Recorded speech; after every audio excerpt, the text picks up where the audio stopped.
There's always a chance, but it's pretty unlikely Syracuse gets a dub tomorrow night.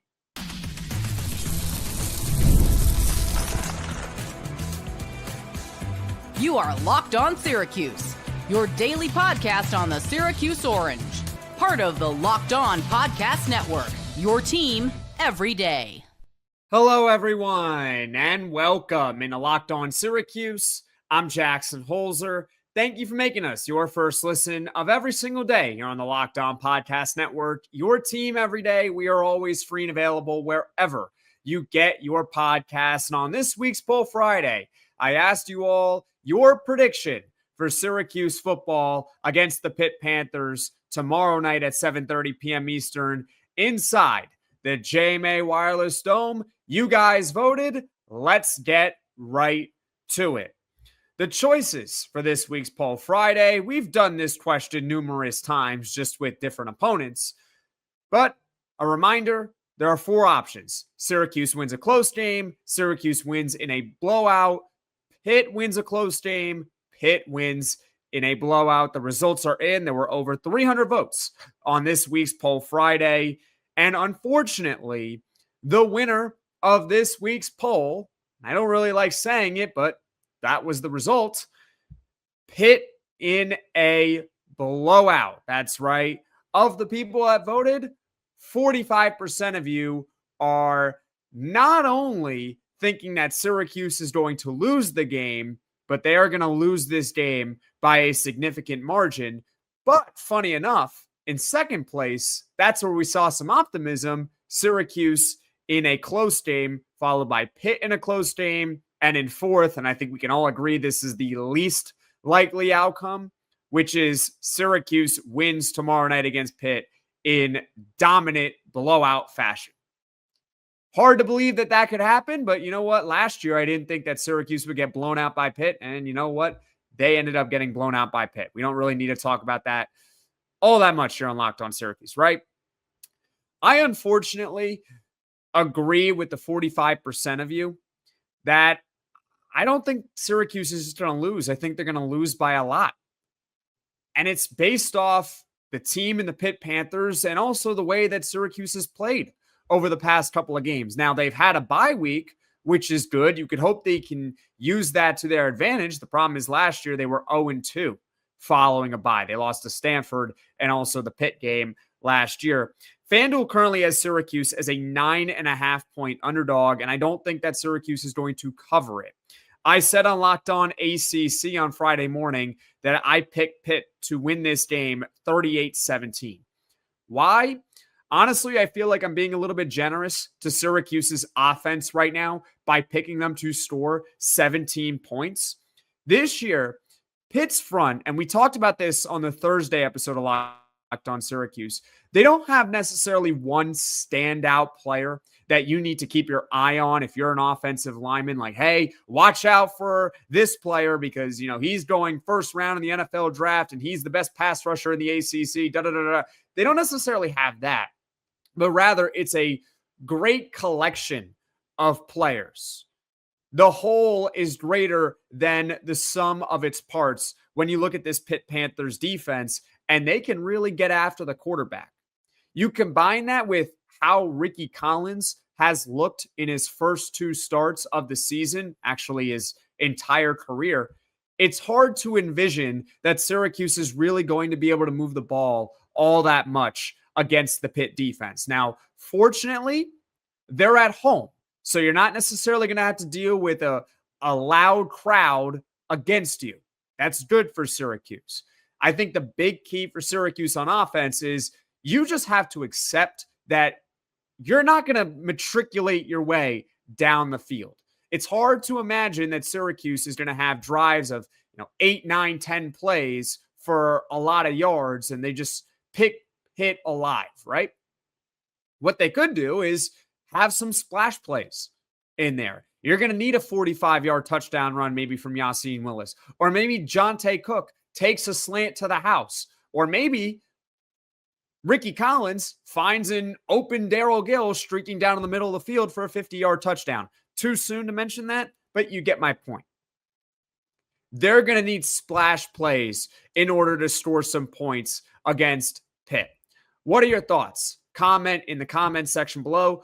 Coming up, can the defense step up against this Pitt Panthers offense?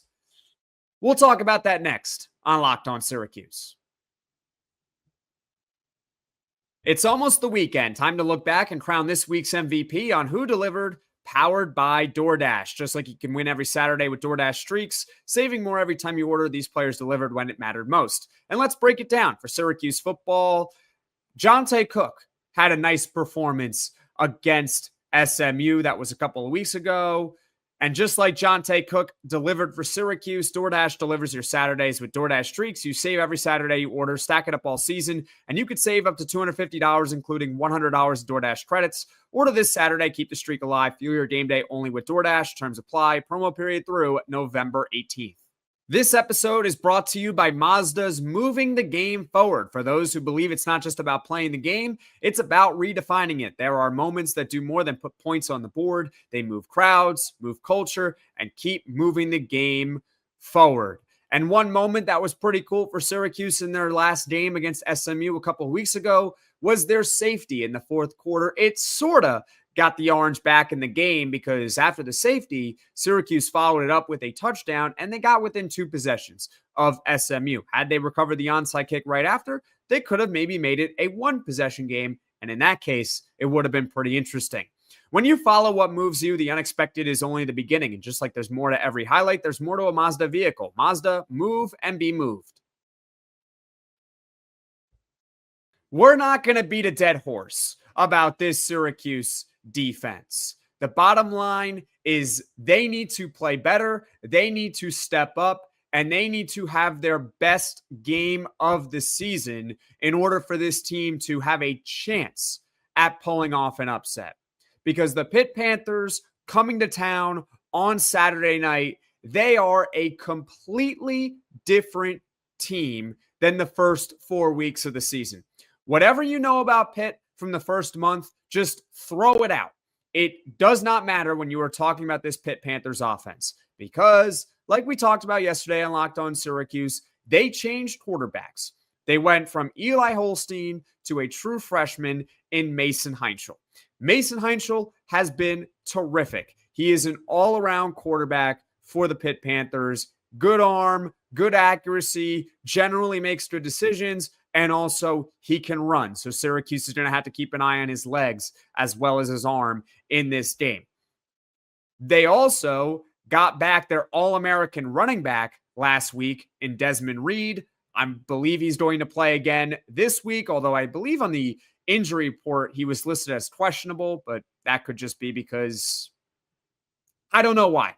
If he doesn't play, that's good for Syracuse, but assume he does play. Of course, I'm talking about Desmond Reid. They also have Raphael Williams, Kenny Johnson. Those guys are 2 very capable receivers.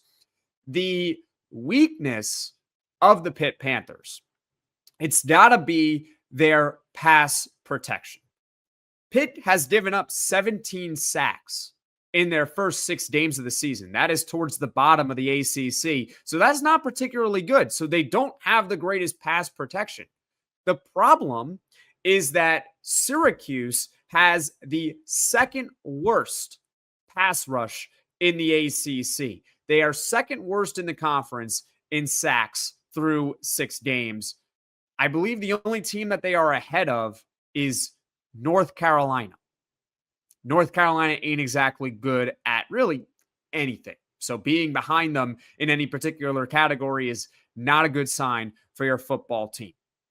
Do you think that Syracuse is going to rise to the challenge and slow down the Pitt Panthers? I think the Syracuse defense, in order for this to be a successful game for them, they need to hold Pitt to 24 or less points. If they can do that and this team still doesn't win, I'm not going to put really any blame on the defense. How about that?